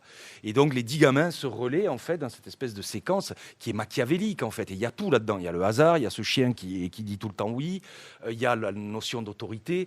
Et en fait, c'était pour moi une situation qui était... qui donne un résultat qui est un résultat musical, mais ça va vraiment bien au-delà. Donc là, je ne sais pas si j'utilise finalement les outils conventionnels. Au final, il y a une partition, certes, mais c'est juste un vecteur pour qu'on puisse arriver à finalement autre chose, quoi. Pardon, je me cache peut-être un peu derrière les exemples, hein, mais vous l'aurez compris, je ne suis pas un grand théoricien. On en a besoin. Voilà, je pense que oui. c'est important de vous dire en fait ce qui se passe. Oui, après peut-être juste un peu pour conclure cette histoire-là, pour un peu redonner l'histoire de notre cycle de conférences, et puis après je vais laisser la parole à Rémi. On avait un peu commencé justement en se posant la question de la verticalité, de l'horizontalité de l'art, et aussi de savoir, nous on était ici au conservatoire un peu héritier d'une culture un peu monumentale, la musique classique comme monument, et savoir si on pouvait s'en détacher et sans d'un autre côté tomber dans cette histoire de commercial et de merchandising à tout va. Donc voilà, on essayait de savoir s'il y avait une ligne de crête entre ces deux. Il y en a plein des lignes de crête. C'est-à-dire, alors là, pour le coup, si on parle de l'enseignement des musiciens dans les conservatoires et dans une maison comme ici, il y a un grand musicologue français qui s'appelle Jésus Aguilar, qui va sortir dans pas très longtemps, je pense, un bouquin qui va faire date dans l'histoire de la musique, on va dire, et de l'enseignement en France, parce que c'est un livre dans lequel il attaque de manière très très virulente l'enseignement musical dans les conservatoires. Alors, moi j'ai discuté avec lui, il m'a même sollicité pour qu'il y ait une interview et qu'il m'a sollicité pour que je donne mon point de vue là-dessus. Avec cette grande problématique de l'autorité absolue de certains professeurs, alors qui est certainement à bien des égards très pertinente par rapport à certains objectifs, etc., mais qui peut être extrêmement restrictive et extrêmement dangereuse. Alors ça, vous êtes certainement mieux placé que moi pour le savoir. Mais pour moi, je pense qu'un professeur est quelqu'un qui doit révéler... Qui plus est aujourd'hui, dans une société qui est tellement plurielle, tellement diverse, dans laquelle finalement le champ des possibles est absolument ouvert, un professeur est quelqu'un qui doit nous aider finalement à devenir qui nous sommes. Il y a une phrase magnifique qui est « deviens qui tu es ». Deviens qui tu es. Un professeur, c'est pas « deviens qui je veux que tu sois ». C'est pas ça. Un professeur, c'est quelqu'un qui va vous aider à devenir qui vous êtes. Et donc, par rapport à ce que tu appelles ces lignes de crête, moi je l'ai très bien vu là ces jours-ci en travaillant à l'IRCAM, puisqu'il y a un partenariat avec des compositeurs de l'IRCAM et des musiciens du CNSM et des danseurs du CNSM, donc des musiciens volontaires qui s'inscrivent pour aller travailler avec des compositeurs à l'IRCAM. Mais c'est génial, c'est super bien, parce que du coup, les pratiques sont remises en question. Il y a un jeune compositeur américain qui a écrit un duo pour violoncelle et danse. Et ce duo est exceptionnel, c'est déjà un petit bijou, quoi. Et il demande évidemment, à un moment donné, il y a une très très belle scène où donc la violoncelliste joue, etc. Et la danseuse va se mettre derrière la violoncelliste et va commencer à en faire une sorte de marionnette, en fait. Donc la violoncelliste commence à relâcher les muscles et c'est la danseuse qui va pousser son bras pour activer le son. C'est une image magnifique. Non seulement c'est une image magnifique, mais en plus elle crée. Alors là, pour le coup, encore une fois, si on parle des fonctions, le compositeur devient un moteur d'articulation. Ces deux filles, en fait, elles ont dû à un moment donné, il fallait qu'elles se touchent. On ne se touche plus dans nos sociétés, en fait. On est là, je t'aime, et oui, et tu vas bien, et machin. Oui, mais touchons-nous, bon sang. Un danseur, c'est quelqu'un qui n'a pas peur du corps, donc c'est magnifique. Et finalement, un violoncelliste ou une violoncelliste, c'est quelqu'un qui est sans arrêt en train de toucher. Un violoncelle, c'est tous les instruments, on n'arrête pas, on n'est que dans le toucher en fait dans nos pratiques. Et donc du coup, cette séquence à laquelle j'ai assisté cet après-midi, où cette danseuse vient finalement produire le son, et en plus ça s'inverse à la fin, c'est-à-dire qu'à un moment donné, la danseuse se fige, et la violoncelliste va venir derrière elle et la mettre en mouvement. Pour moi, c'est très, très très beau. Et les lignes de crête, c'est ça en fait. C'est l'interdisciplinarité, c'est le fait que dans les cadres d'enseignement, on vous propose déjà comme première chose à faire quand vous entrez au CNSM de regarder Prova d'Orchestra de Fellini. C'est le premier film qu'il faut qu'on voit avant de commencer ses études. Et après, à partir de là, on peut commencer, quoi. Je ne sais pas si ceux qui n'ont pas vu ce film, regardez ce film, quoi. Finalement, j'ai l'impression que si on synthétise un peu, un certain nombre de choses par rapport à nos questionnements à nous et peut-être votre expérience, j'ai l'impression que c'est finalement cette histoire de musique à la fois comme art de travail personnel, etc., mais qui a de fait, par son existence, une existence sociale On a parlé des rencontres entre voilà, un violoncelliste et une danseuse. On est déjà dans une rencontre de 2 individus. Vous avez parlé du travail avec les adolescents, du débriefing d'après-concert, du presque travail d'écrivain public, de récolte de souvenirs à la composition. Est-ce que finalement, c'est pas voilà, prendre la musique surtout pas la réduire que à ça, mais la prendre aussi comme un objet social et penser sa diffusion et sa circulation avec cet aspect-là. Et du coup, là-dessus, je voulais, pour un peu peut-être élargir, vous avez créé le studio Éole, et est-ce que, enfin voilà, qui est implanté vers Toulouse et qui a eu plusieurs projets territoriaux. Il y a des histoires de médiation aussi à travers de création avec du jeune public. Voilà. Est-ce que pour vous, voilà, ça complète un peu cette place sociale de la musique et qu'est-ce que c'est, qu'est-ce que ça fait?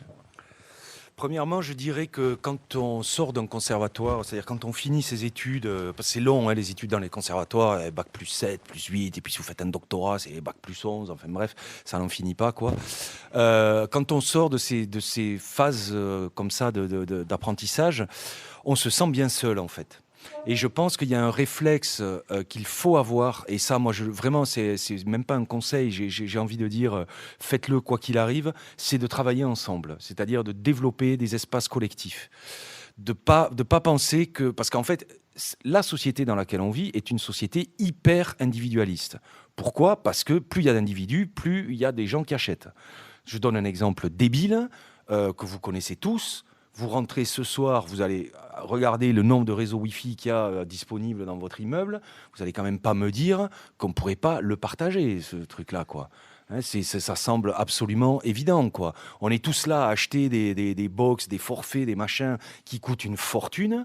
Dans des espaces comme des immeubles, il suffirait d'avoir une box un peu costaud, un routeur, machin, et tout le monde peut utiliser Internet. La machine à laver, pareil, etc., etc. Alors, je ne suis pas forcément un communiste, mais ne pensez pas ça. Mais par contre, de mettre en commun des ressources, je pense que c'est quelque chose qui est vraiment fondamental. Et du coup, quand on est dans les disciplines artistiques, c'est pareil, on peut avoir, en gros, cette grande tentation de devenir le nouvel interprète de Debussy, quoi, ou le nouveau machin, quoi, ou le premier chef qui va aller monter. C'est bien, mais je pense que ce qui est plus important, c'est de travailler ensemble et d'essayer d'interroger comment, ensemble, on fait bouger finalement un petit peu les pratiques. Quelle qu'elle soit, même si on fait, tu as parlé du Balcon par exemple, le Balcon c'est un ensemble qui ne fait pas que de la création contemporaine, il revisite aussi le répertoire d'une certaine manière, ils font bouger le répertoire et je trouve ça extrêmement important de dire est-ce qu'on va continuer finalement à jouer Debussy comme on joue Debussy, peut-être qu'on a des choses à inventer.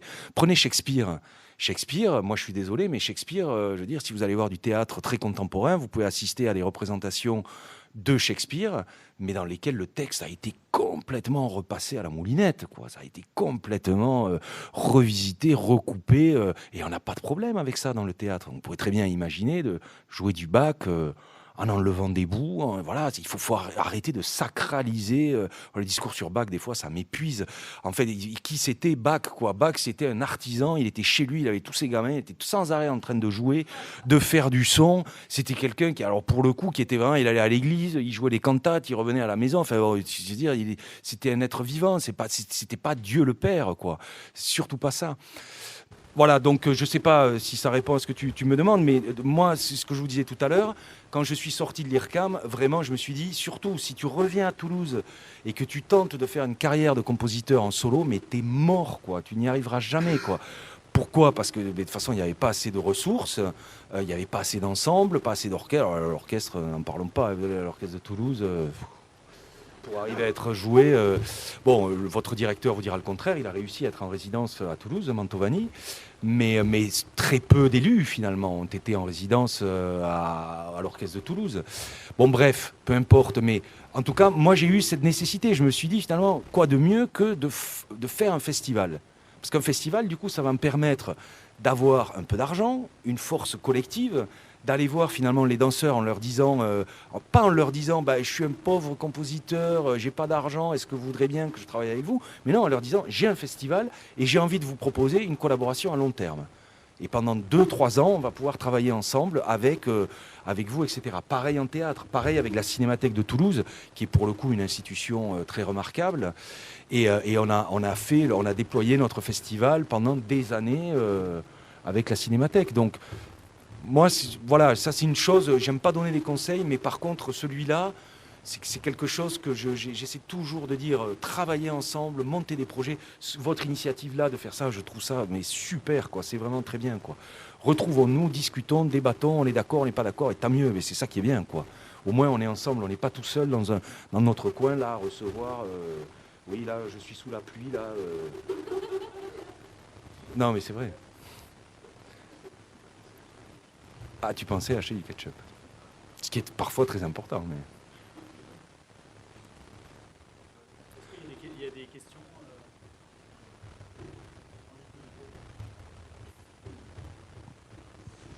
Bonsoir. J'ai une question, mais qui est très personnelle. En fait, moi, je suis étudiante en notation chorégraphique ici.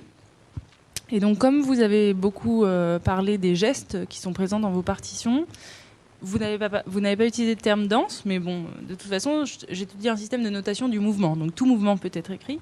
Je me pose la question, est-ce que vous avez déjà pensé à créer une partition mixte ? Parce que j'imagine que là, Rémi m'a un peu montré, mais en fait, soit ce sont des dessins, j'ai vu une de vos partitions avec des visages, ou alors ce sont des mots en anglais, j'imagine. Didascalie. Voilà, didascalie. Est-ce que vous avez déjà pensé à créer une partition mixte avec de la notation chorégraphique ? En l'occurrence, mon système, le système que j'étudie, qui s'appelle le système Bénèche, c'est écrit sur une... non, c'est vraiment... je prêche pour ma paroisse, là. C'est écrit sur une portée à 5 lignes, comme la musique. Donc ça peut être complètement mis en regard. Donc je sais pas, est-ce que vous connaissez ? Est-ce que ça vous parle ? Non, je ne connais pas. Moi, j'avais regardé le Laban un peu. Ouais. Et j'ai beaucoup, par contre, j'ai beaucoup travaillé avec des danseurs et des chorégraphes. Et j'ai eu des discussions absolument magnifiques. Et ce qu'on constate quand même, c'est que la partition musicale reste quand même inégalée en termes de nombre d'informations qu'on peut arriver à cumuler verticalement. Parce qu'en fait, quand on écrit un geste musical, prenons l'exemple du violoncelle. En fait, on écrit des chorégraphies, c'est-à-dire que si j'écris un crescendo au violoncelle, je vais produire un geste qui a une trajectoire. Voilà, si je veux que le geste il soit plutôt comme ça, je vais dire c'est en tirant. Si je veux qu'il soit comme ça, c'est en poussant. Il me suffit d'utiliser un tout petit signe déjà pour contrôler ça et ça. La vitesse de ce geste, je peux la contrôler avec l'intensité. Donc j'ai déjà un recours à 2 signes. La position respective sur la corde, ça vient de la note, etc. Tout ça pour dire que la notation musicale en soi est déjà extrêmement riche d'un point de vue de son incidence. Je n'aurais pas la prétention de dire chorégraphique, mais gestuelle donc. Et du coup, dans certaines partitions, là j'ai écrit il n'y a pas longtemps une pièce qui s'appelle Mad Max. Et du coup, là, le percussionniste, il a des capteurs sur les mains et c'est tout, il n'a plus d'instruments. Donc j'étais quand même un peu emmerdé. Parce que je ne pouvais plus lui écrire do dièse, quoi. Et do dièse, il ne pouvait plus, quoi.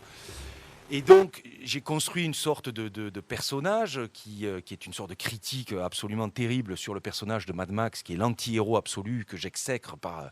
C'est vraiment terrible, je ne peux pas supporter ce personnage. Et donc j'ai fait, alors là pour le coup j'ai eu recours à beaucoup de dessins, de systèmes pour contrôler l'orientation des mains, se mettre à genoux. Donc j'imagine que c'est des choses similaires que vous développez. Voilà, et donc mettons-les en partage. Moi ça m'intéresse beaucoup parce que je passe beaucoup de temps. Par exemple, il y a une partie dans laquelle en fait les capteurs ils marchent, je les utilise. Si le capteur est horizontal, ça ne fait pas de son, et s'il fait ça, ça monte le volume, typique. Donc j'ai un capteur sur chaque main, et donc j'ai voulu écrire une séquence qui était ta, ta, ta, ta, ta, jouer comme ça. Donc on a réfléchi un petit peu, je me suis un peu fait aider par le percussionniste qui a commencé à me dire oui, tu sais, en percussion, en général, la main droite, ça s'écrit en bas, et la main gauche, ça s'écrit en haut. Donc déjà, on a fait une partition à 2 lignes. Et puis, en fait, je lui ai dit, écoute, moi, ce qui me semble être le plus efficace, c'est que je te donne les durées. Donc, c'est les durées en termes musicaux, donc noir pointé, noir plus croche, etc. Donc ça, il va très vite parce que lui, il sait lire ça. Et ensuite, H et V, horizontal, vertical. Donc sur la ligne du bas, c'est la main droite. Il voit H, c'est ça. I voix V, c'est ça. Mais ça a été une solution finalement ponctuelle. Et j'ai pas vraiment de solution universelle. J'ai beaucoup recours aux petits dessins, aux icônes, etc. Pour chaque matière, vous cherchez différente, vous cherchez une notation, un chemin. Ouais. Oui, bah c'est vrai que typiquement, ça, en Bénèche, c'est un point de grammaire, je peux vous l'expliquer en 10 minutes. Quoi. Ouais, super. Non, mais c'est vrai. Non, mais j'imagine. Et après, HV fonctionne bien aussi. Donc, non, mais j'imagine. Après, voilà, le truc, c'est que moi, très souvent, je cumule une notation qui est déjà musicale. Ça, c'est un exemple particulier parce que il n'avait pas d'instrument. Mais en général, je demande aux musiciens de faire ça. Par exemple, typiquement, les mouvements de tête ou les regards. En même temps, le musicien est en train de jouer. Donc, je ne peux pas lui rajouter 5 lignes. Il vaut mieux que je lui mette un signe avec un œil qui veut dire « regarde ». Et c'est ça qui m'intéresse. Je ne vais pas aller au-delà.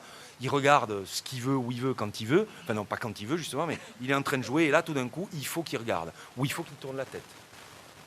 Donc ça m'intéresse beaucoup. Après, peut-être que je pourrais utiliser... Après, finalement, ce que vous dites, finalement, si je comprends bien, c'est que selon le besoin, pour le musicien dans la lecture, c'est pas forcément intéressant d'avoir une portée supplémentaire. Non, parce que ça peut rendre la chose trop complexe, en fait. Sûr. C'est tout le problème.